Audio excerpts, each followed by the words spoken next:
A person walking in front of a large building lined with marble columns. The person's reflection is visible in a puddle in the foreground. Figure 12. One contemporary philosophy has focused on both practical questions, such as how to encourage and measure human progress, and engaged in more conceptual grappling with the nature of meaning itself. Credit, Walking Flickr Friday, by D26B73/Flickr, CC by 20, Chapter Outline 12. 1. Enlightenment Social Theory 12. 2. The Marxist Solution 12. 3. Continental Philosophies Challenge to Enlightenment Theories 12. For the Frankfurt School 12.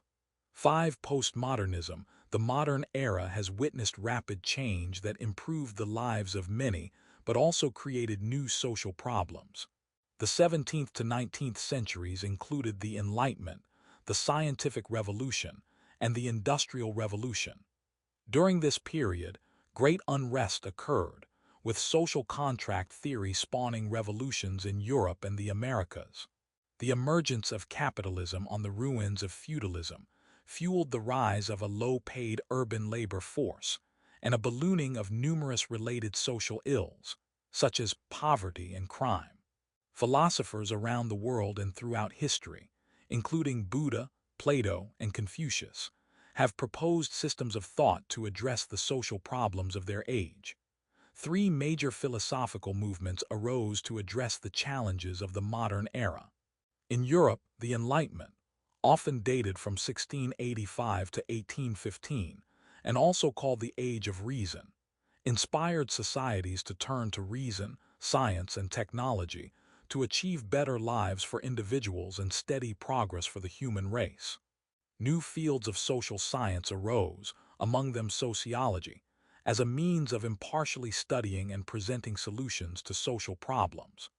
New institutions were developed to implement these solutions, many of which still exist today, among them democratic government, national banks and lending programs, and a wide array of nonprofit organizations to serve those in need.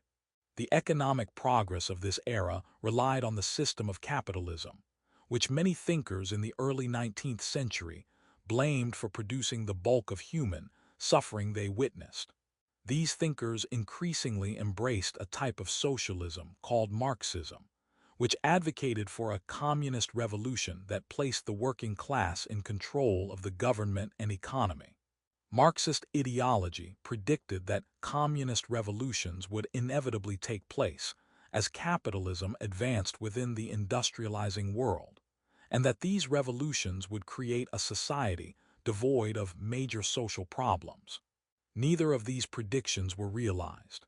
Instead, Russia, China, and many countries in Africa, Asia, and South America underwent communist and socialist revolutions, but failed to achieve the economic or political equality that Marx had envisioned. Marxist theorists began rejecting both the inevitability of revolution and the Enlightenment belief that the pursuit of knowledge would lead to progress.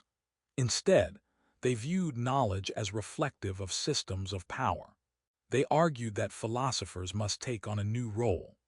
Rather than be impartial observers, philosophers must change the way people engage in public discourse in order to cast light on oppression and ultimately accomplish Marx's goal of an equal society. This branch of philosophy became known as critical theory. Currently, politicians, school board members, teachers, and parents, among others, are active in debates about the inclusion of critical race theory in educational curriculums. This chapter examines the philosophies of Enlightenment social theory, Marxist theory, and critical theory that inform so much of the way we live our lives today.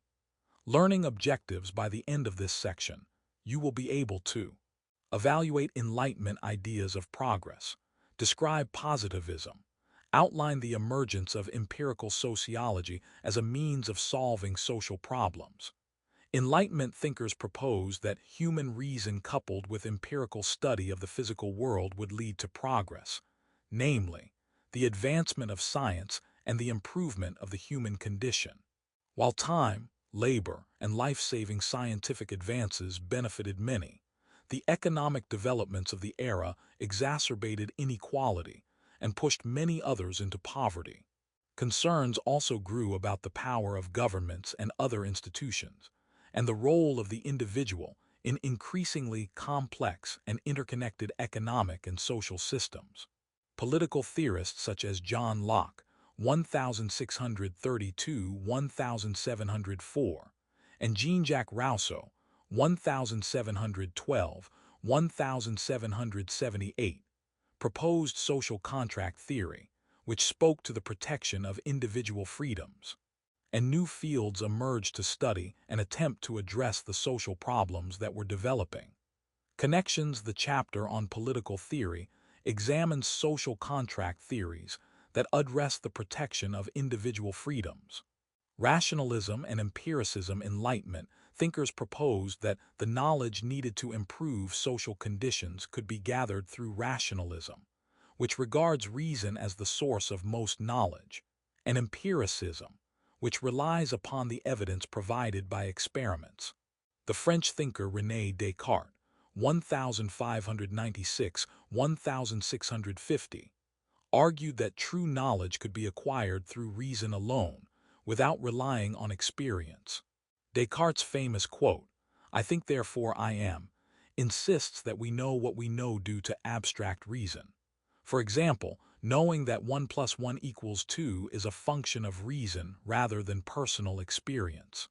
Other Enlightenment thinkers, including the English philosophers Francis Bacon, 1561–1626, and John Locke, 1632–1704, believed that knowledge could be gained only through empirical methods, including direct and indirect observation and experience. According to these thinkers, we make deductions from observations that suggest patterns or connection.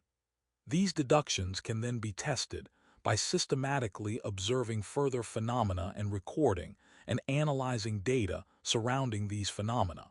The scientific method is an empirical method solidified during the Enlightenment period that has become the standard way of conducting any type of objective research. While rationalism and empiricism seem to be making opposing claims about truth, each has value, and the two can work together.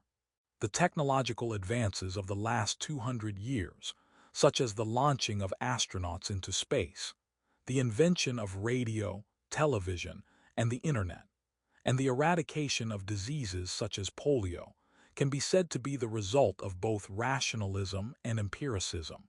Connections. To learn more about the ideas of Descartes and the empiricists, visit the chapter on epistemology and the chapter on logic and reason.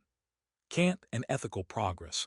The German Enlightenment thinker Immanuel Kant, 1724–1804, proposed that reason alone could guide individuals to identify ethical codes that would result in an improved society. These codes, which he called categorical imperatives, could be derived by determining which rules for ethical behavior we might wish to apply to everyone without exception. Connections. The chapter on normative moral theories digs deeper into Kant's ethical theory.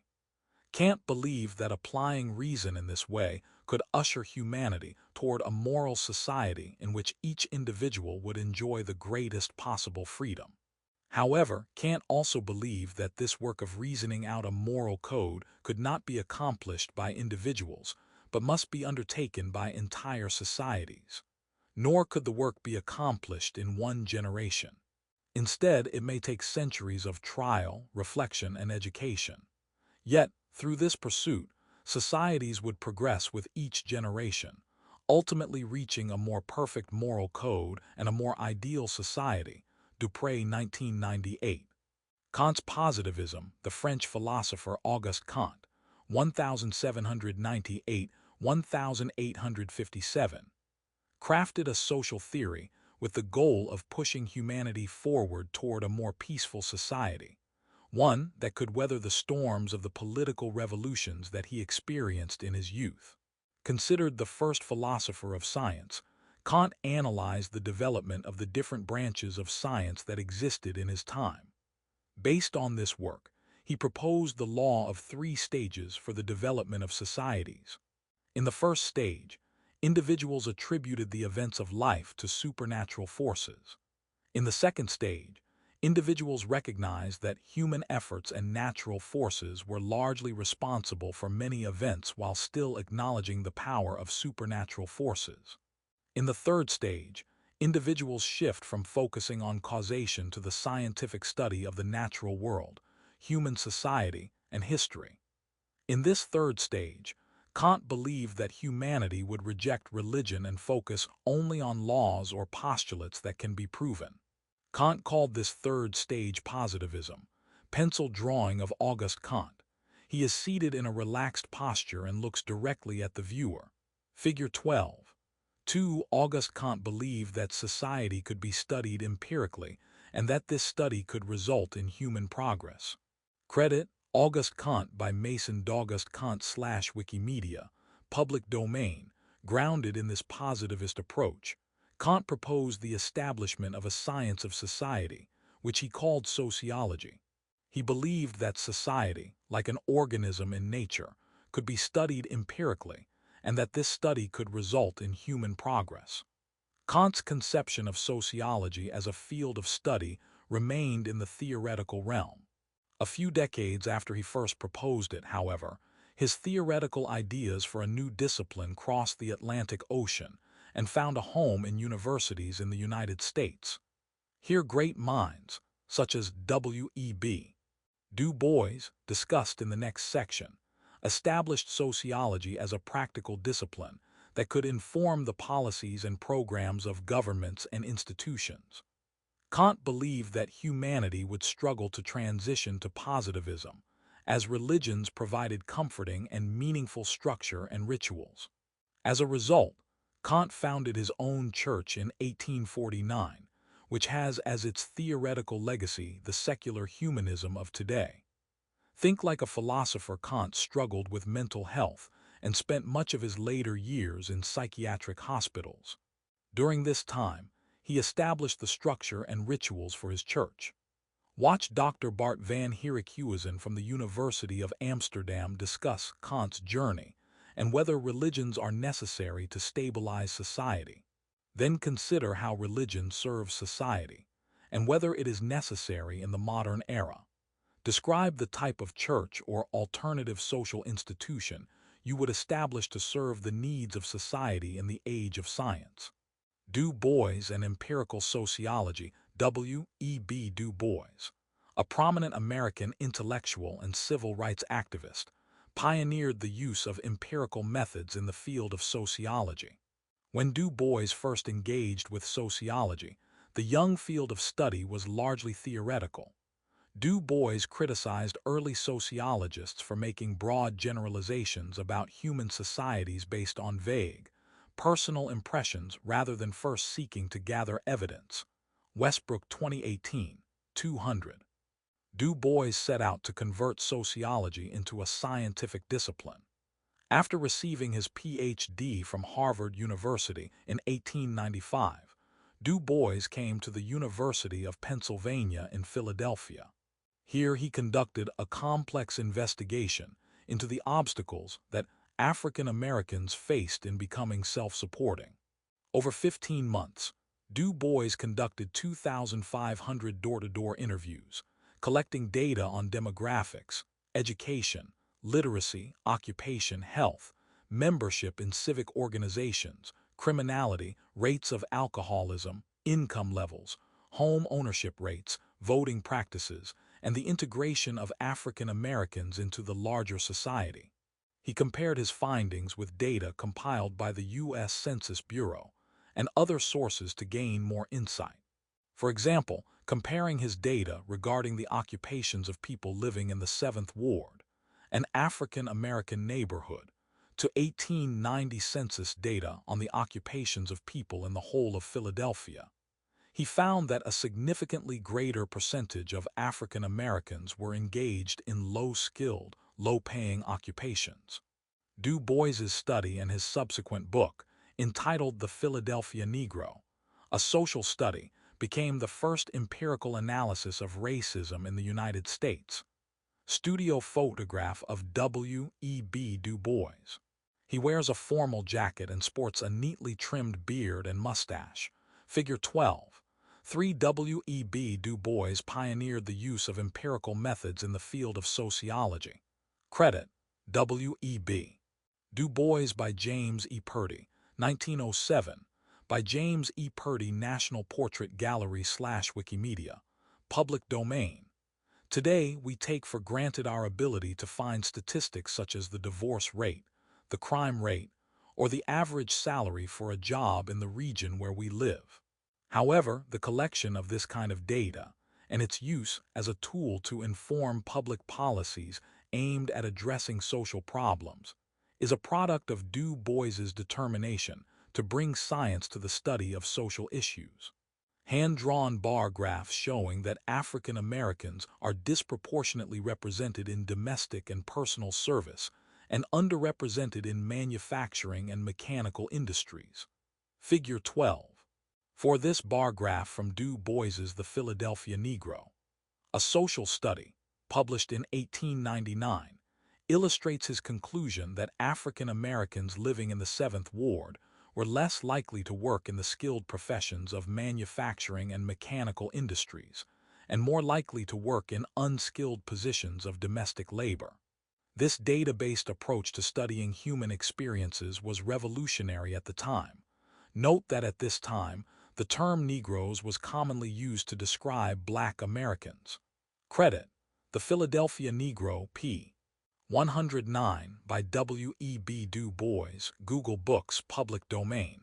Learning objectives. By the end of this section, you will be able to explain the dialectic method, contrast the Hegelian and Marxian concepts of dialectic, outline the stages of Marx's proletariat revolution, describe how Maoism reframed Marxism as an anti-imperialist revolution. Unlike Enlightenment social theory, Marxist theories did not try to solve specific social problems that arose from industrialization and urbanization. Rather, they advocated removing the economic system that they felt caused these problems: capitalism. When German philosophers Karl Marx and Friedrich Engels published the Communist Manifesto in 1848, they made a prediction. The workers would overthrow capitalism in the most advanced industrial nation, England. The natural forces of history, they argued, made this revolution inevitable. They derived their views of these historical forces from the work of German philosopher Georg Wilhelm Friedrich Hegel, 1770–1831, on the dialectic method. Hegel's dialectic method. Hegel argued that history itself was the movement created by the interaction between a thesis, an original state, and a force countering that original state, antithesis, resulting in a new and higher state, synthesis. This dialectic can be likened to a grade report. Based on the original grades, the thesis, a student will ideally reflect on their performance and address areas of weakness, antithesis, to ultimately arrive at a higher understanding of the topics under study, synthesis. Hegel argued that in various eras of history, absolute spirit, which might be understood in many ways, including God or the collective human consciousness, confronts its own essence and transitions to a higher state. Hegel saw this most clearly in the life of Jesus and the birth of Christianity. Hegel presents Jesus as a rational philosopher who reflects on and confronts Judaism, antithesis challenging thesis. The resurrection of Jesus following his crucifixion symbolizes an awakened consciousness, both in the individual of Jesus and in humanity. Within this framework, the birth of Christianity following Jesus' resurrection is viewed as the synthesis, the higher state, Dale 2006. A stone planter carved with the text, "The history of the world is none other than the progress of the consciousness of freedom." Hegel, Figure 12. 5. This quote from Hegel, carved into a public monument in Rocky Ripple, Indiana, captures his belief in the power of thoughts to change the world. Credit: Hegel quote by Bart Iverson/Flickr, CC by 2, Marx's Dialectical Materialism, and the proletariat revolution in contrast to Hegel's idealistic dialectic. Karl Marx, 1818–1883, proposed a view of the dialectic called dialectical materialism. Dialectical materialism identifies the contradictions within material, real-world phenomena as the driving force of change. Most important to Marx were the economic conflicts between social classes. The Communist Manifesto, written by Marx and his collaborator Friedrich Engels, 1820–1895, states, "The history of all hitherto existing society is the history of class struggles." Marx and Engels, 1969–2000, ch. 1. Marx and Engels note that in every epoch of history, as understood at the time, society has been divided into social orders, and that tensions between these social orders determine the direction of history, rather than the realization of any abstract ideals. Specifically, they identified the colonization of the Americas and the rise of trade with India and China as the revolutionary forces that created and enriched the bourgeois class, ultimately resulting in the death of feudalism. Similarly, Marx regarded the clash of economic interests between the bourgeoisie, owners of the means of production, and the proletariat workers as the contradiction that would bring down capitalism and give rise to a classless society. Marx and Engels, 1969, 2000. Connections. For a deeper dive into Marx's views, visit the chapter on political philosophy. Marx laid out a detailed plan for how the proletariat revolution would occur.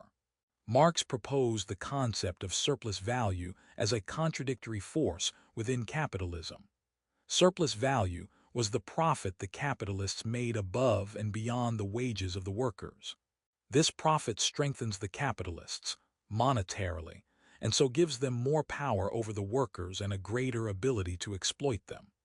Marx viewed this surplus value as a key part of the economic law of motion of modern society that would inevitably lead to revolution. Marx, 1954, 1999. Despite there being competition among workers for jobs, Marx believed that conflict with their employers would bind them. As capitalism advanced, the workers would form into a class of proletariats, which would then form trade unions and political parties to represent its interests. As the revolution advanced, the most resolute members of the working-class political parties, those with the clearest understanding of the movement, would establish the Communist Party. The proletariat, led by the communists, would then wrest by degree all capital from the bourgeoisie to centralize all instruments of production in the hands of the state. Marx and Engels, 1969, 2000, ch. 2.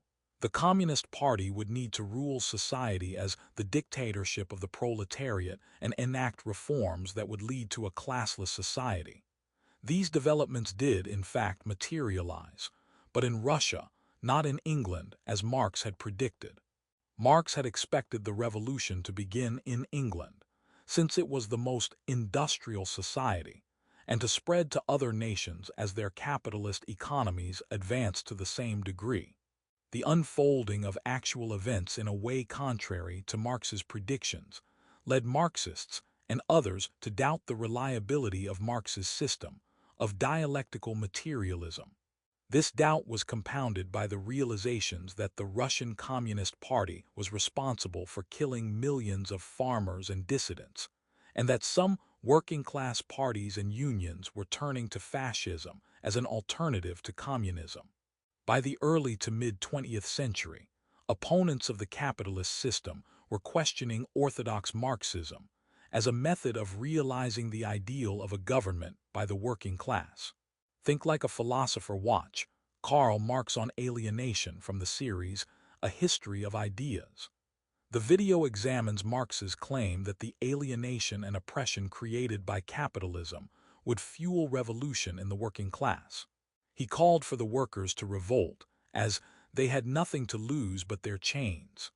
Questions: Was Marx wrong about the marginalization occurring within and through a capitalistic economy? Using at least one credible source, offer an argument based on your source that either supports or refutes his claim. Does your argument resonate with your lived experience? Where was or is the revolution? Should we dismiss Marx, or at least his claim that alienation occurs through the oppression rendered by privately owned means of production, given the absence of a global revolution? Revolutionary movements of the 20th century. During the first 2 decades of the 20th century, revolutions swept across the globe. Contrary to Marx's prediction, these did not occur in the most industrialized countries. Rather, the Ottoman Empire in Turkey, the Russian Empire, and the Chinese Empire all fell to coalitions of different groups, including advocates for representative government who embraced Enlightenment philosophies, socialists and communists implementing their versions of Marxism, and factions within the military that sought to empower their nations through modernization. Lenin's imperialism in 1917, Russian revolutionary leader and Marxist theorist Vladimir Lenin, 1870–1924, published a pamphlet proposing to explain why communist revolutions were not occurring in the most advanced industrialized capitalist economies.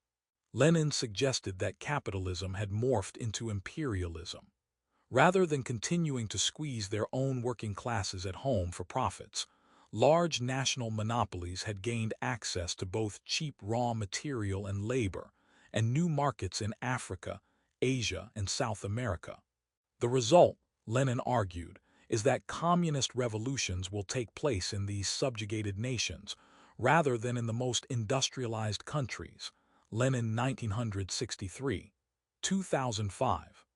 Mao's reframing the military losses of the once great Chinese Empire to imperialist invasions over the course of the 19th and early 20th centuries, and the resulting humiliations played a major role in the Chinese Revolution of 1911. Imperialist Japan's conquering of northern China provoked an on-and-off military alliance between Chinese democratic reformers and the Chinese Communist Party, led by Mao Zedong, 1893–1976, that eventually deteriorated into civil war. Adopting Lenin and his predecessors' views of imperialism, Mao reframed the Marxist revolution. Imperialist nations represented capitalists and the semi-feudal, colonial, and semi-colonial states that they subjugated represented the proletariat. The Chinese Revolution, Mao argued, was part of a global revolution against capitalism that would see subjugated nations throw off imperialist chains and establish Marx's vision. Mao 1966, 2004. Mao's reframing of the Marxist revolution has profoundly impacted the course of history. Anti-imperialist, socialist groups in Africa, Asia, and South America helped their countries achieve independence. Often displacing other nationalist groups that supported revolution, they succeeded at one period in establishing a large network of small socialist states. Today, as workers in industrialized nations have failed to embrace communism, Marxists largely envision their battle to be against what they view as modern-day imperialist nations.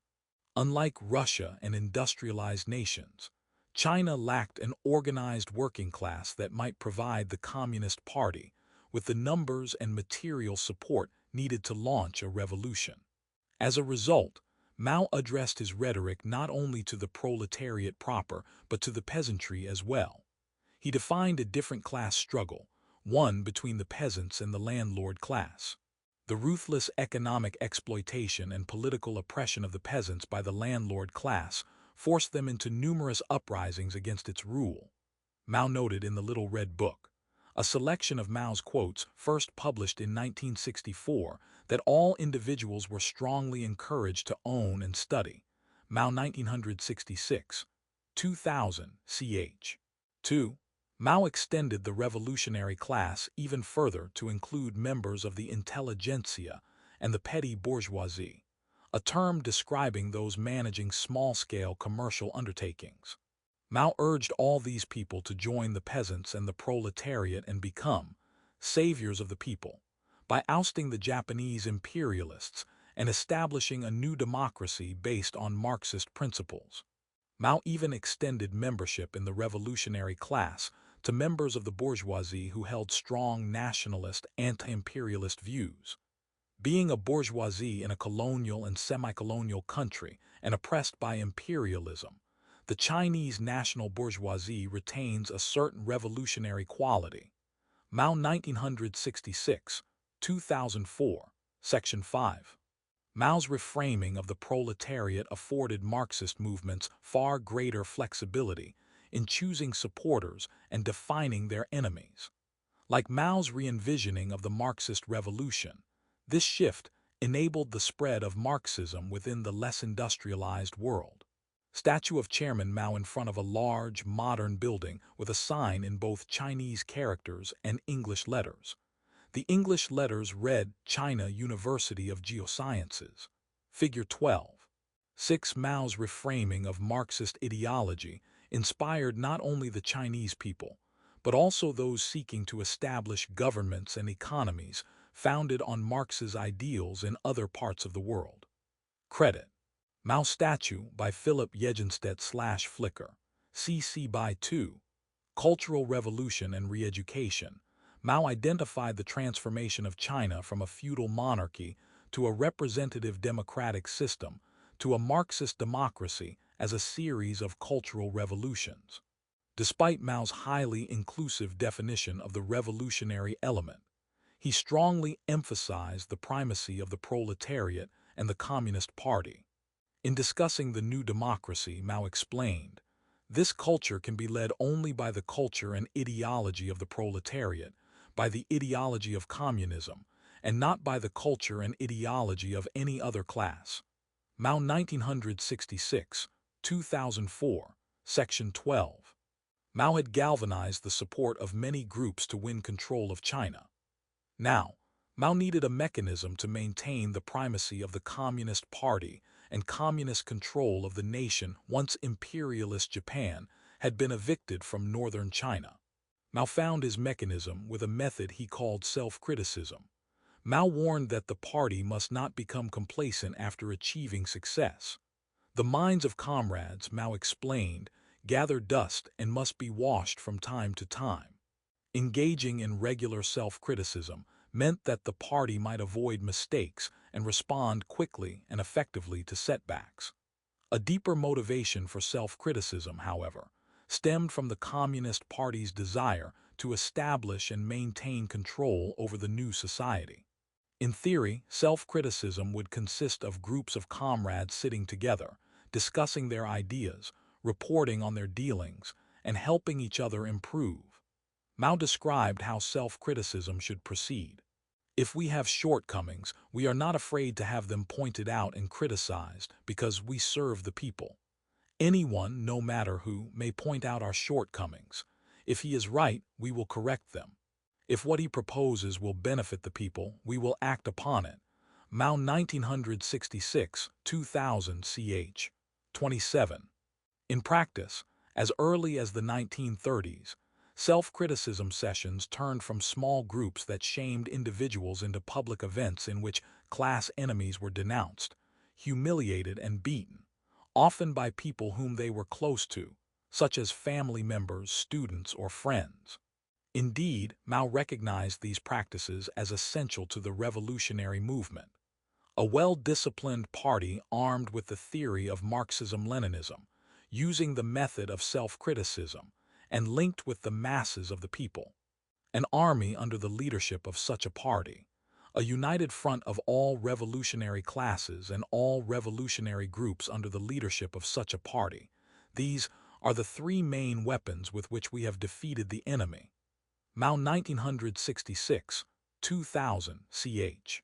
1. Mao's attempts to re-educate his people culminated in the Cultural Revolution, 1966-1977, during which mobs and militias murdered somewhere between hundreds of thousands to millions of citizens who were deemed class enemies. Whereas in practice, Self-criticism in China resulted in brutality and repression.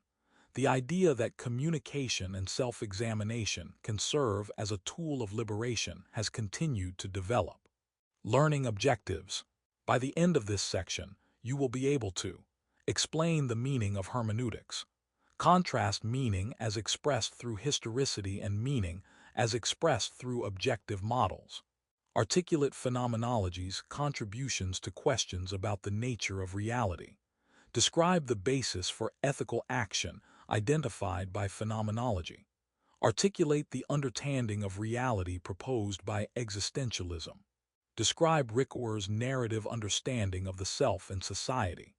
In the 19th and 20th centuries, scholars began to challenge both empiricism and rationalism. In particular, scholarship in the disciplines of hermeneutics and phenomenology questioned what we can know and how we should approach the acquisition of knowledge. Though these fields did not address social issues, they informed critical theory, which provided a new perspective on why Enlightenment social theory may not be enough to solve social problems. This section examines these ideas that lay the groundwork for critical theory. Hermeneutics, the area of philosophy that deals with the nature of objective and subjective meaning in relation to written texts, is called hermeneutics. Hermeneutics is the study of interpretation.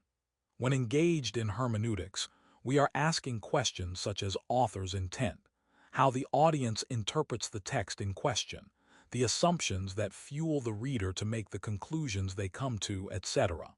Hermeneutics is of great importance to this chapter, as it deals with the possibilities of seeing a thing from not just one perspective but several. One of the key ideas of hermeneutics is the suggestion that truth is relative to perspective and is not fixed. Page of an open book marked with writing and underlining. A hand rests on the page. Figure 12.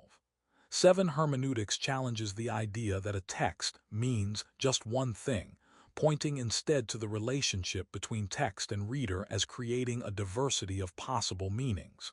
Credit, How My Professors Annotate Their Books by Michael Pollack/Flickr, CC by 20. Historicity.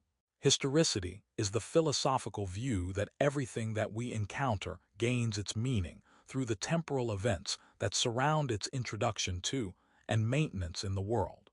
In this view, both the author and the text produced by the author are products of history. Historicity asserts that there is no such thing as unmediated meaning. No textual claim stands apart from the events in time that give rise to it. Hermeneutics took up the concerns of historicity when it engaged the question of whether the construction of a text could possibly reveal more about the meaning than the author intended. For example, the analysis of a Charles Dickens novel usually focuses on the struggle of Victorian society to come to terms with the inhumane conditions brought about by the Industrial Revolution in England. Dickens himself was forced to work in a boot-blacking factory at a young age, yet his writing communicates ideas that he was not necessarily aware of. His first edition of Oliver Twist presented the villain Fagin using anti-Semitic stereotypes.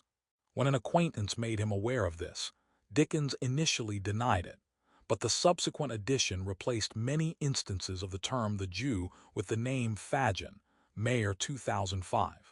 Reception and interpretation. If hermeneutics is the art of understanding, then it follows that authentic communication is a discussion between what is transmitted by the text and what the audience receives. Reception includes not just what is heard or read, but what is perceived. For example, the biblical book of Revelations has caused hundreds of years of fierce battles over its proper interpretation. Some readers hold that the events spoken of within the text will literally happen. Others approach it with a solely historical mindset, viewing it as furnishing a message of hope to an oppressed community during a specific time in the past. And some view it as expressing allegorical ideas about the processes of change and growth. Which reading is correct?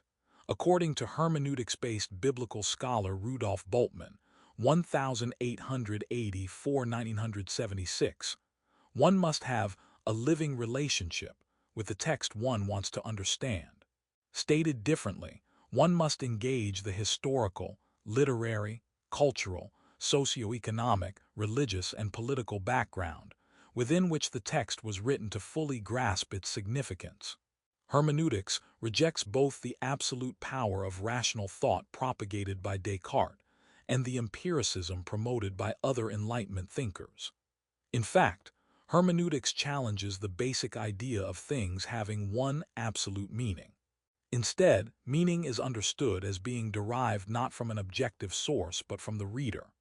In doing so, hermeneutics regards the knowledge gained from objective investigations, such as scientific experiments, as one of many possible viewpoints. Ricoeur's narrative accounts of self and society. French philosopher Paul Ricoeur, 1913–2005, held that there was nothing that a text says by itself. Perhaps more clearly, he argued that any text is only capable of saying what we say it says. What someone does when they understand a literary work or the words of another person in conversation is to create meaning based on the available words.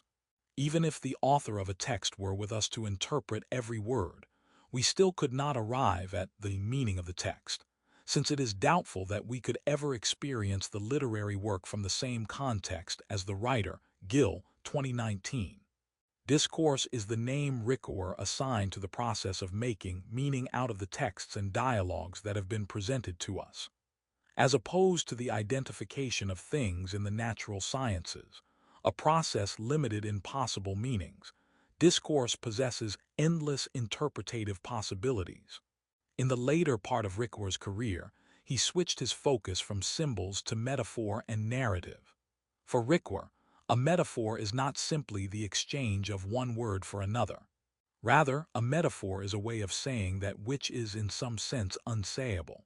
There is something that radiates beyond the metaphor to the point that the substituted whole is beyond the sum of its parts. By narrative, Ricoeur meant not stories themselves, but the norms structuring how stories are told and received. Ricoeur, 1991, 8-10. In this perspective, there is no pure narrative unmediated by the reader's perspective. Phenomenology. Phenomenology, very generally, can be defined as the study of how an individual encounters the world through first-person experience. One can dive deeper to identify several areas of inquiry within phenomenology, such as the nature of experience, the use of symbols to convey experience, objective versus subjective experience, the connection between experience and values, and the experiential importance of religious ideas. Phenomenology argues that the starting point of philosophical reflection must be the realm of experience and not the realm of abstract ideas.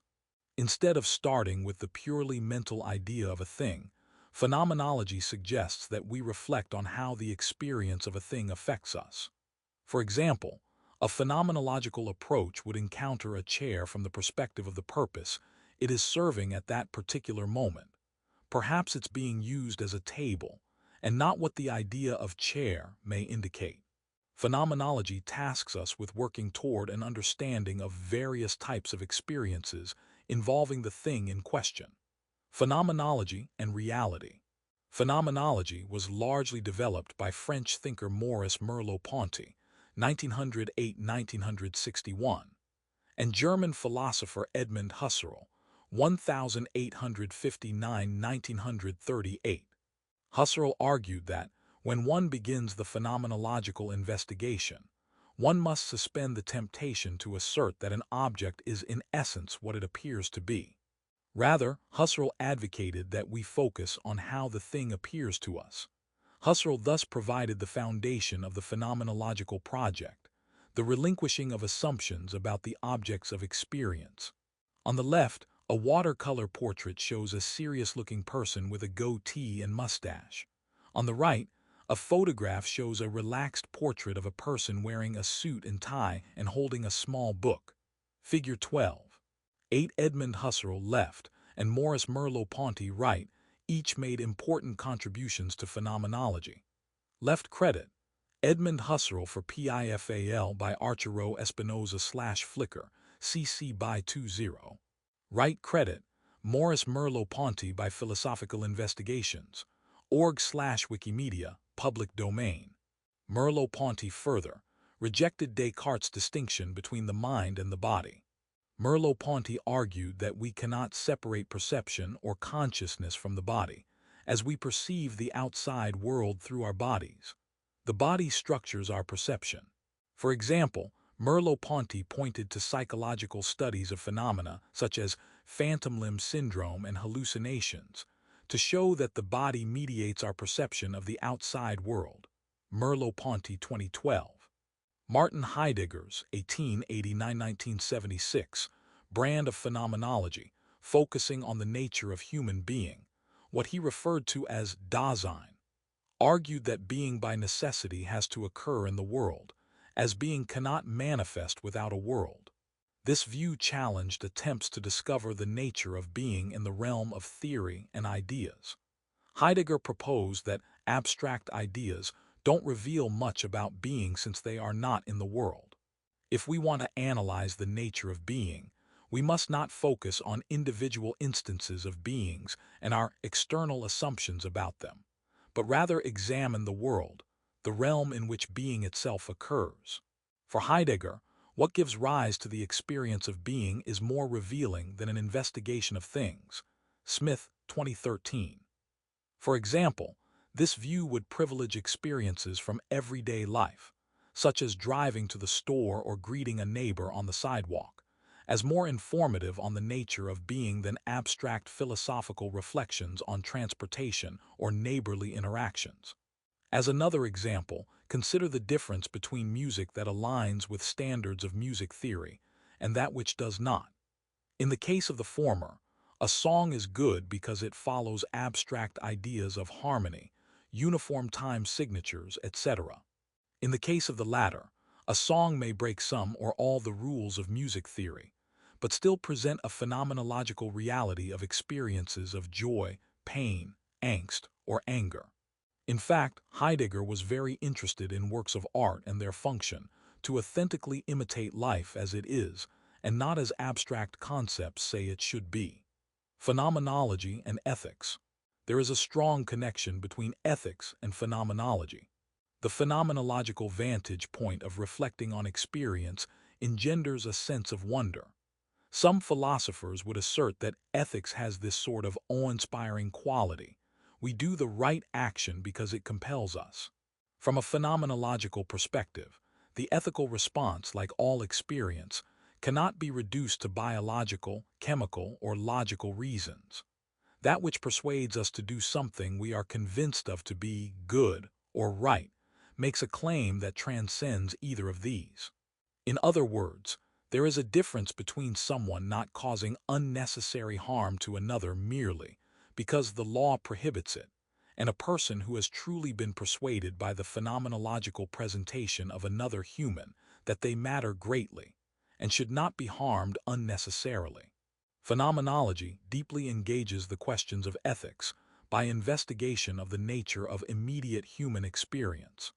Allowing oneself to be authentically confronted with the suffering of other humans can cause us to want to fight for those who are suffering, even when abstract conceptual ethics might indicate that this is not our responsibility.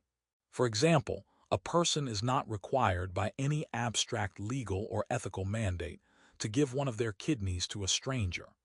But when they are confronted phenomenologically with the suffering experience of the person who needs the kidney, they may be moved to donate their kidney even though they do not have to. Existentialism.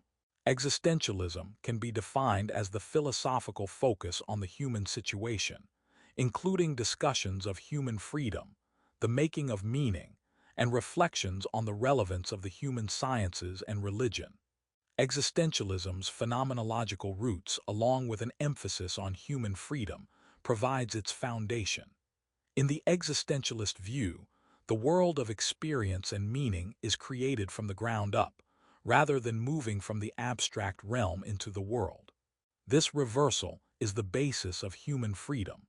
If humans create the overarching structures of society, then these structures lack the transcendent foundation that would qualify them for objectivity. In other words, If humans created all of the ideas many take to be pre-existent and necessary to our world, then these ideas are obviously not pre-existent and are not necessary. If these structures aren't more or less fixed in the way that the law of gravity is, then we can change them as needed. Existentialism is grounded in the belief in human freedom. The world does not cause an individual's actions, as the world and the individual are one, hence the individual is free. From human freedom comes the responsibility to engage the world and shape it as one sees fit to. Think like a philosopher. Would you define yourself as an existentialist? Why or why not? Give a detailed answer that includes the strengths or weaknesses of existentialism and how it is relevant to the world in which you live. Learning objectives. By the end of this section, you will be able to identify the main goal of critical theory as developed by the Frankfurt School. Describe the Frankfurt School's revision of Enlightenment and Marxist ideas. Evaluate communicative action as a tool for liberation. Explain how critical theory is messianic. What we know as critical theory emerged from the work of a group of early 20th century Marxist German philosophers and social theorists at the Institute for Social Research at Goethe University in Frankfurt, Germany, a group that came to be known as the Frankfurt School. It arose within the turbulent political environment of the socialist revolutions of the early 20th century and the rise of the Nazi Party in Germany. Following World War I, the socialist 1900-1819 November Revolution dethroned the existing monarchy in Germany, replacing it with a parliamentary system that was later known as the Weimar Republic. Felix Weil, 1898-1975, who would go on to provide the financial backing for what would become the Frankfurt School, was on the front lines of the revolution, serving in the Frankfurt Workers' and Soldiers' Council. The son of a wealthy entrepreneur, Weil aligned himself with philosophers, artists, and others who had been shifted to the left by the experiences of WWI and by other socialists. In 1923, Weil helped establish what was known as Marxist Study Week, a gathering of left-leaning thinkers, many of whom would later be affiliated with the Institute for Social Research. Although the Institute for Social Research was founded in 1924, it was under the leadership of Max Horkheimer, who became director in 1930, that the Institute began to focus on practical responses to social oppression. Horkheimer 1972, 1992. In 1933, in response to the rise of the Nazi regime, the Institute moved from Frankfurt to Geneva, Switzerland, Lerwenthal 1981. From Geneva, the Institute relocated to New York City, where it was made a part of Columbia University. It was while the Institute was part of Columbia that the Frankfurt School gained notice and prestige, with its research methods gaining acceptance among other academics. After the end of World War II, some of the Frankfurt School intellectuals returned to West Germany, while others remained in the United States. A full return of the Institute to Frankfurt occurred in the 1950s, held 1980. The formation of a critical theory. Although the Frankfurt School did not articulate one singular view, one identifying mark of its critical theory was a push toward emancipating humanity from the multitude of forces viewed as enslaving it. Max Horkheimer, 1895-1973, argued that a plausible critical theory must do several things: explain the ills of society, identify the means by which change can occur, provide a rubric for critique, and articulate reasonable goals. Horkheimer 1972, 1992. The Frankfurt School not only sought to free those oppressed through cultural, economic, and political structures, but also sought to free philosophical theory from the chains of oppressive ideologies. The members of the Frankfurt School critiqued Enlightenment thought, revised key Marxist concepts, and proposed new strategies pertaining to how social change can be accomplished. A sketch of Max Horkheimer's face and head. Figure 12. 9. Max Horkheimer is recognized as the founder of the Frankfurt School. Credit: Max Horkheimer for PIFAL by Archero Espinosa/Flickr, CC by 2. 0. Critique of the Enlightenment concept of knowledge. The Frankfurt School was critical of the Enlightenment view of true knowledge as conceptual, hence separate from the world. Drawing on the work of other branches of philosophy that had arisen in continental Europe during the 19th and 20th centuries, in particular, phenomenology and hermeneutics, the school focused on how the context within which we experience a phenomenon or observe an object can change our interpretation of its meaning. The Frankfurt School rejected the Enlightenment's faith in the ability of reason to lay bare the secrets of the universe. For these thinkers, knowledge did not consist of absolute facts, but instead an awareness of the structures of our social world that shape what we believe to be facts. Corradetti, 2021. While many philosophical systems revolved around abstract ideas made popular by the Enlightenment, the critical theory developed at the Frankfurt School attempted to engage the world as it was and not as philosophical frameworks painted it to be. The theorists of the Frankfurt School asserted that philosophical ideas are not abstract concepts. Rather, the ideas that structure the world as we live in it are the result of social, political, cultural, and religious forces, and are therefore lived issues. Moreover, to the degree that these forces are oppressive, so are the accepted beliefs or knowledge generated by these forces.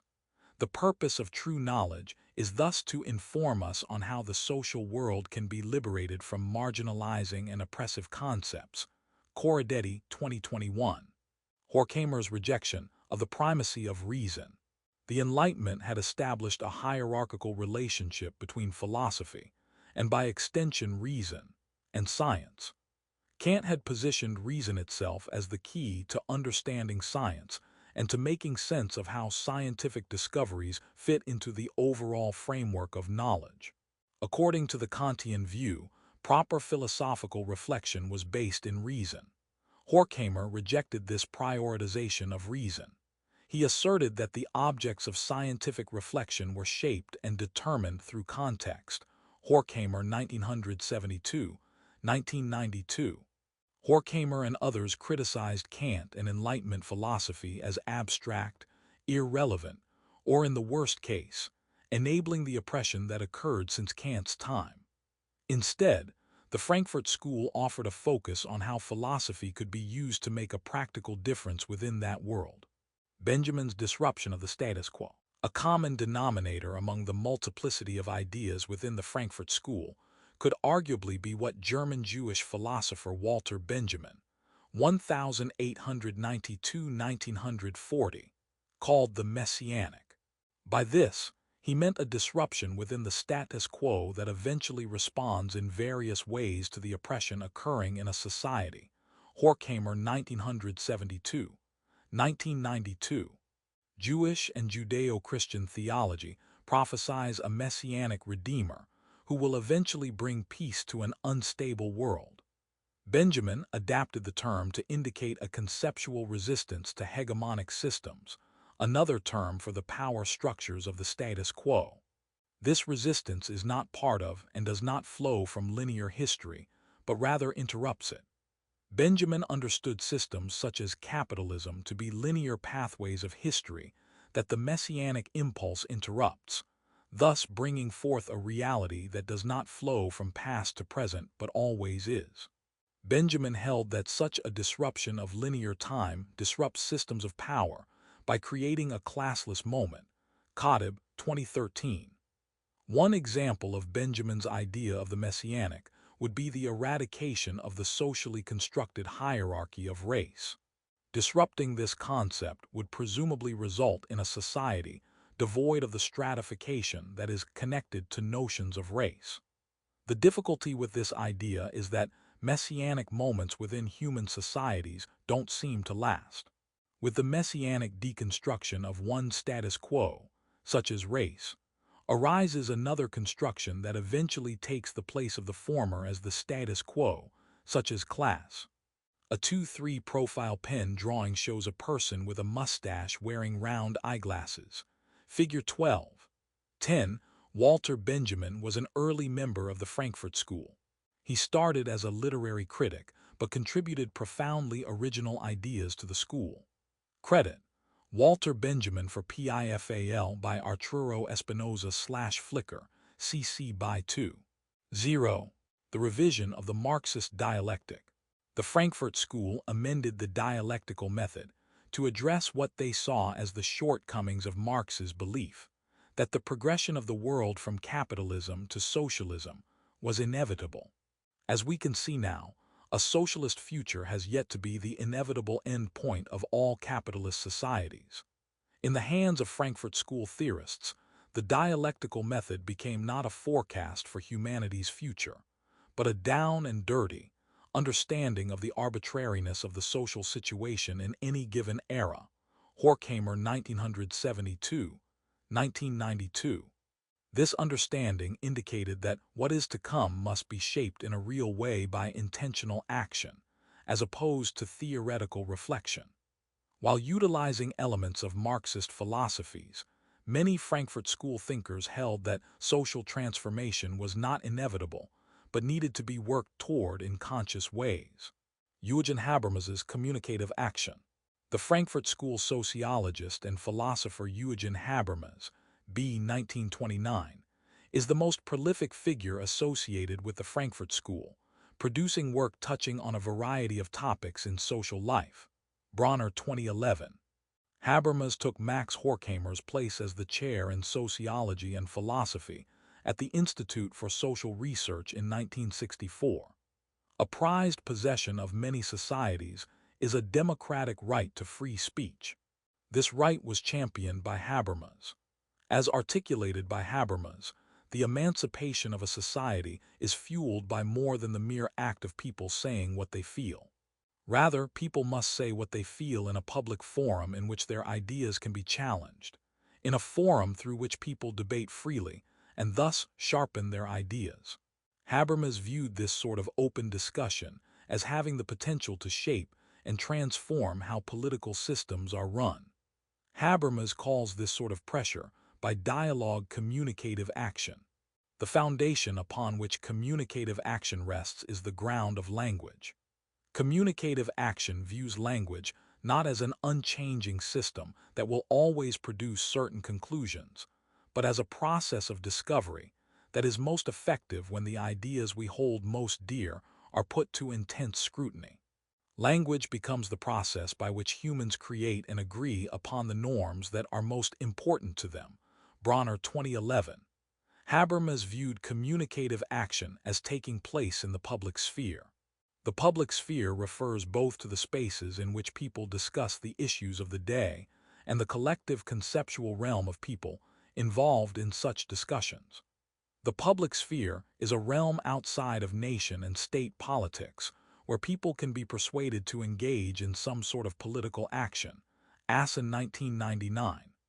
Habermas contrasts the public sphere with the private sphere, which is the realm where the mechanisms that perpetuate society reside, such as the organizations and enterprises responsible for the production of commodities within an economy. Habermas, 1989. 30. Modern-day examples of the public sphere might be social media platforms or coffee houses. The hip-hop element of rap is another type of public sphere, with rapper Chuck D of Public Enemy famously stating that rap is the CNN of Black America. Public sphere theory asserts that the best governments are the ones that take heed of the communicative action that takes place in the public sphere. Benhabib, 1992. Paulo Freire's critical pedagogy. Inspired by Frankfurt School thinkers, Brazilian philosopher Paulo Freire, 1921–1997, made key contributions to a school of thought known as the critical pedagogy movement. Freire asserted that the education provided to people living in the post-colonized world wasn't adequate for emancipation. Freire argued that the type of education needed would move toward a deconstruction of the means by which knowledge production is structured and disseminated in a colonial society. Similar to Habermas's communicative action, Freire affirmed that authentic communication must occur between teacher and student for true education to take place. True education involves asking why questions of the most foundational aspects of the society. This challenging of assumptions prompts the student to consider whether the foundational aspects of a society are actually beneficial or are simply accepted as normal and natural since things have always been this way. For Freire, you are only authentically human when you live a life that practices free critical reflection, which leads to emancipation. Freire 2000, 2012. In other words, emancipated humans not only think for themselves, but also question the very ways in which society says we should think. Learning objectives. By the end of this section, you will be able to outline the main tenets of postmodernism, analyze structuralist theories in psychology and linguistics, evaluate the post-structuralist response to structuralism, explain concepts central to the thought of Derrida, Nietzsche, and Foucault. Many modern scholars embrace the idea that the world operates according to a set of overarching universal structures. This view proposes that as we continue to progress in terms of technological, scientific, intellectual, and social advancements, we come closer to discovering universal truths about these structures. This view of progression toward truth gave rise to a school of thought known as structuralism, which is pervasive in many academic fields of study, as discussed below. Postmodernism departs from this way of thinking in rejecting these ideas and contending that there exists no one reality that we can be certain of and no absolute truth. Structuralism and post-structuralism. The philosophical battle over whether there is one non-negotiable reality took shape in conversations around structuralism and post-structuralism. Structuralists historically looked to verbal language and mathematics to show that symbols cannot refer to just anything we want them to refer to. For example, most people would say it is ridiculous to use the word car to refer to a dog. Rather, language and mathematics are universal systems of communication emerging from a universal structure of things. This claim sounds similar to Platonic idealism, in which the structures that ground our world are understood as intangible forms. Connections. You can learn more about Plato's concept of forms in the chapter on metaphysics. Post-structuralists argue that universal structures are abstract ideas that cannot be proven to exist. They contend that structuralists are mistaken in their understanding of the internal workings of language, or any system, as unmediated or not influenced by the outside world. This mistake, they argue, had misled people into believing in a universal structure of things. Post-structuralism suggests that the meaning of things is in perpetual authorship, or is always being created and recreated. Post-structuralists dispute the claim that any universal system of relations exists. Rather, they argue that anything presented as a universal system is in fact the product of human imaginations and almost certainly reinforced by the power dynamics of a society. One clear example of the post-structuralist critique of structuralism can be found in the debate over psychoanalysis. Freud's structuralism in psychology. The theory of psychoanalysis is based on the idea that all humans have suppressed elements of their unconscious minds, and that these elements will liberate them if they are confronted. This idea was proposed and developed by Austrian neurologist Sigmund Freud, 1856–1939. For Freud, psychoanalysis was not only a theory but also a method, which he used to free his patients from challenges such as depression and anxiety. In Freud's early thinking, the unconscious was defined as the realm in which feelings, thoughts, urges, and memories that exist outside of consciousness reside. These elements of the unconscious were understood to set the stage for conscious experience and influence the human automatically. Weston 1999. Freud later abandoned the use of the word unconscious, Carlson et al. 2010, 453, shifting instead to three separate terms: id, referring to human instincts; superego, indicating the enforcer of societal conventions such as cultural norms and ethics, Schachter, Gilbert and Wegner 2011, 481; and ego, describing the conscious part of human thought. With these three terms, Freud proposed a universal structure of the mind. Post-structuralist and feminist critiques of psychoanalysis. Post-structuralists point out that Freud's ideas about psychoanalysis and universal structures of the mind cannot be proven. The subconscious foundations on which psychoanalysis is grounded simply cannot be observed. Some have argued that there is no substantive difference between the claims of psychoanalysts and those of shamans or other practitioners of methods of healing not grounded in empirical methods. Torrey, 1986. French philosopher Gilles Deleuze, 1925–1995, and French psychoanalyst Félix Guattari, 1930–1992, took an even harsher approach, presenting psychoanalysis as a means of reinforcing oppressive state control.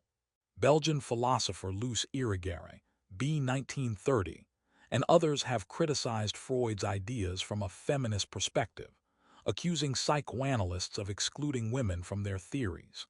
In this view, psychoanalysis is based on a patriarchal understanding.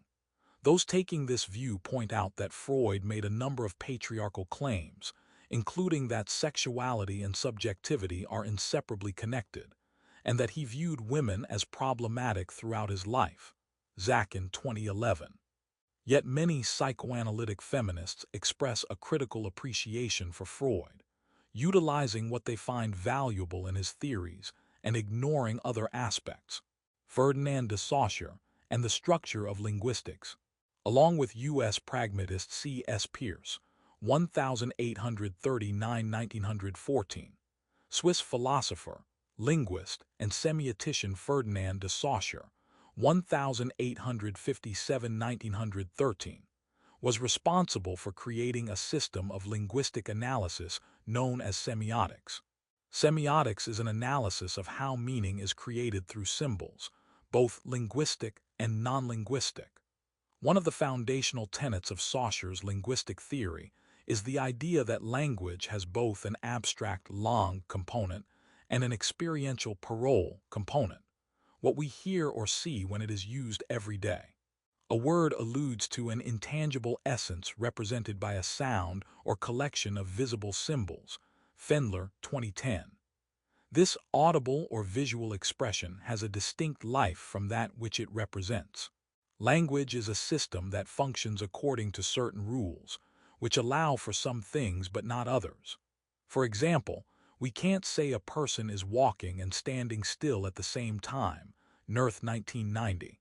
As an audible or visual expression, however, language is also a product of society.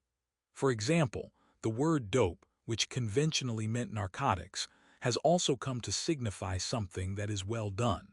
Saussure held that there were structural laws that define how linguistic signification operated.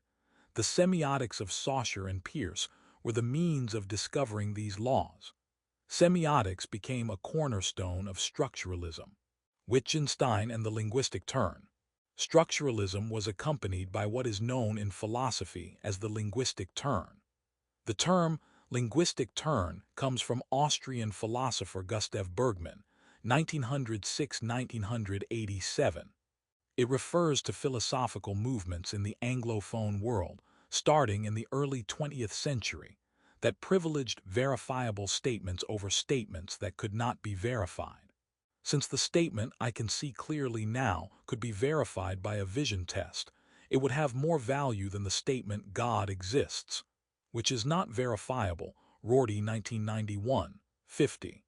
The view that language has internal continuity was championed by the early work of Austrian philosopher Ludwig Wittgenstein, 1889–1951, but rejected in his later work. In later works, such as Philosophical Investigations, Wittgenstein concludes that language is verifiable only within its particular context. For example, The claim God exists may not be verifiable for an adherent of analytic philosophy, a term for the branch of philosophy concerned with statements that can be proved to be logically possible through analysis. However, the claim might be verifiable for a person who has had an experience with a particular deity or deities, as their very experience is the proof. Key post-structuralist ideas about self and text, associated with the thought of French philosophers Michel Foucault, 1926–1984, Gilles Deleuze, 1925–1995, and Roland Barthes, 1915–1980, and U.S. philosophers Alfred North Whitehead, 1861–1947, and Judith Butler B. 1956. Among others, post-structuralism proposes new ideas about our understanding of the self and our interpretations of texts. Post-structuralism proposes that there is no such thing as a pre-existent human, self, outside of its construction by society. What we call the self is a confluence of geographical region of birth, upbringing, social pressure, political issues, and other situational circumstances. For the post-structuralist, however, there is an experiencing entity perpetually in process, and that experiencing entity cannot be constricted to the boundaries of what we think of as the self. Similarly, emphasizing context, post-structuralists argue that the meaning intended by the author of a text is secondary to the meaning that the audience derives from their encounter with the text, and that a variety of interpretations of a text are needed, even if the interpretations that are generated are conflicting. Deconstruction, closely related to post-structuralism, is deconstruction. Accredited to Algerian-born French philosopher Jacques Derrida, 1930–2004, deconstruction aims to analyze a text to discover that which made it what it was. Derrida rejected the structuralist approach to textual analysis. In the structuralist framework, there was a focus on how a text fits into a larger framework of linguistic meaning and signifying, Bari 2002, 40.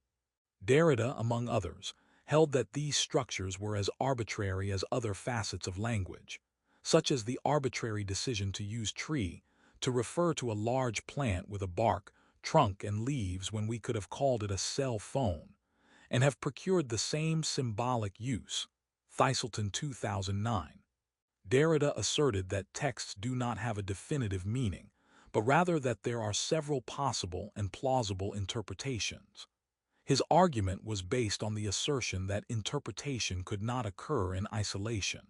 While Derrida did not assert that all meanings were acceptable, he did question why certain interpretations were held as more correct than others.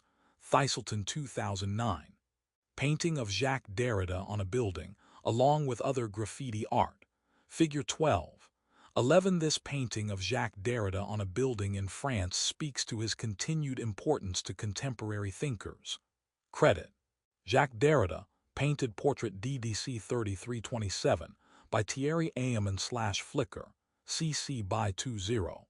Think like a philosopher. Watch Philosophy, Jacques Derrida from the series The School of Life. Deconstruction is defined in the video at the 2:54 mark as the dismantling of our excessive loyalty to any idea and learning to see the aspects of the truth that might be buried in its opposite. At the 3:47 mark, the narrator notes that one of the most important ideas forwarded by Derrida was, once we begin to examine it closely, almost all of our thinking is riddled with a false, that is, unjustified and unhelpful privileging of one thing over another. The narrator offers several examples: speech over writing, reason over passion, men over women, etc. According to Derrida, this unquestioned privileging prevents us from seeing the supposedly lesser part of the equation. Questions: can you deconstruct an idea that, to this point, you have simply accepted as correct? What are the merits of what Derrida called the opposing or underprivileged counterparts of this idea? Why do you think the underprivileged meanings have been overlooked? Deconstruction is auto-deconstruction. Derrida observed that social relations, which have come about through centuries of human evolution, assign meanings to things and our experience of things. Derrida, 1997. Deconstruction hinged on what Derrida called difference, the separation between the ways a thing can be conceptualized and the ways a thing can be experienced. For example, the experience that we name the human is not fully containable through our attempts to define the concept. However, in our reference to the many competing notions of human, we have, perhaps unknowingly, artificially demarcated the experience, creating the appearance of the human as something with an essential identity. To deconstruct a concept is to strip meaning from its supporting layers in order to make clear its complexity and instability. Derrida's idea of difference is an integral part of auto-deconstruction, or the process by which deconstruction happens automatically, without intentional philosophical reflection. Auto-deconstruction is always present, but the human is not always attuned to see how things we see as definitive are deconstructing right before us. Auto-deconstruction could be thought of in terms of something as simple as the elements that constitute a chair. If we think about how the chair is made up, we might begin to lose sight of the idea of chair and begin to see it in terms of color, material, height, length, width, contrast to other objects in the room in which it resides, etc. Whether or not we focus on the confluence of things that make up the event of the chair, this tension of difference is what provides the perception of chair. Derrida, 1997. Ethics in Post-Structuralism. Nietzsche's Genealogy. When German philosopher Friedrich Nietzsche, 1844–1900, famously declared that God is dead, he rejected God as a basis for morality and asserted that there is no longer, and never was, any ground for morality other than the human. The removal of the notion of sure foundations for ethical behavior and human meaning can stir a sense of anxiety, a fear of living without a place of certainty. Warnock, 1978.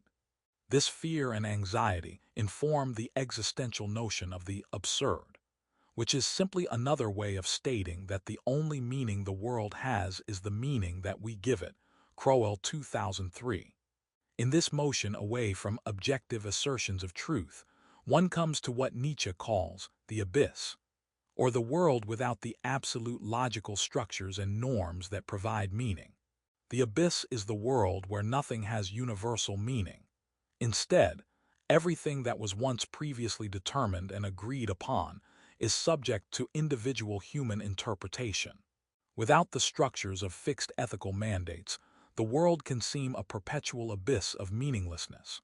Although Nietzsche lived prior to Derrida, he engaged in a type of deconstruction that he referred to as genealogy. On the genealogy of morality, Nietzsche traces the meaning of present morals to their historical origins.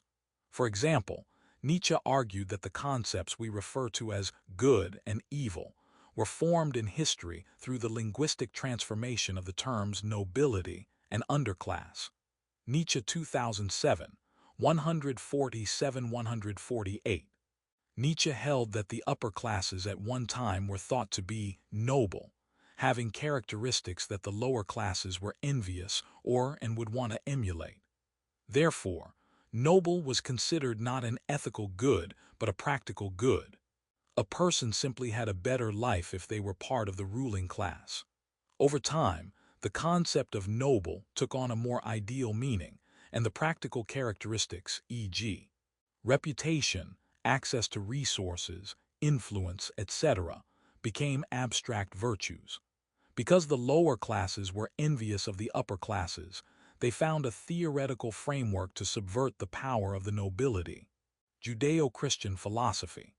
In Judeo-Christian philosophy, the good is no longer just a synonym for the nobility but a spiritual virtue, and is represented by powerlessness. Evil is represented by strength and is a spiritual vice. Nietzsche views this reversal as one of the most tragic and dangerous tricks to happen to the human species. In his view, this system of created morality allows the weak to stifle the power of the strong and slow the progress of humanity. public art consisting of two figures, a seated man with a book on his lap and a young woman in contemporary dress standing with her hands on her hips. The seated man is raised on a pedestal. The young woman is on the ground. The two figures look at one another. Figure 12. 12. This public statue of Friedrich Nietzsche in Naumburg, Germany, expresses both his approach to life and contemporary engagement with his ideas. Credit: Friedrich Nietzsche statue, Naumburg, Saxony-Anhalt, Germany, by Glenn Bowman/Flickr, CC by 2. 0. Foucault on Power and Knowledge. For French philosopher Michel Foucault, 1926–1984, power at the base level is the impetus that urges one to commit any action. Lynch, 2011, 19. Foucault claimed that power has been misunderstood. It has traditionally been understood as residing in a person or group, but it really is a network that exists everywhere. Because power is inescapable, everyone participates in it, with some winning and others losing. Foucault contended that power affects the production of knowledge. He argued that Nietzsche's process of genealogy exposed the shameful origins of practices and ideas that some societies have come to hold as natural and metaphysically structural, such as the inferiority of woman or the justification of slavery. For Foucault, these and other systems aren't just the way things are, but are the way things have been developed to be by the powerful, for their own benefit. The disruptions promoted by critical theory are viewed as insurrections against accepted histories, disruptions that largely deal with a reimagining of how we know what we know, and understood as a weapon against oppression. Political movements informed by critical theory. Although critical theory can seem highly abstract, it has inspired and informed concrete political movements in the 20th and 21st centuries.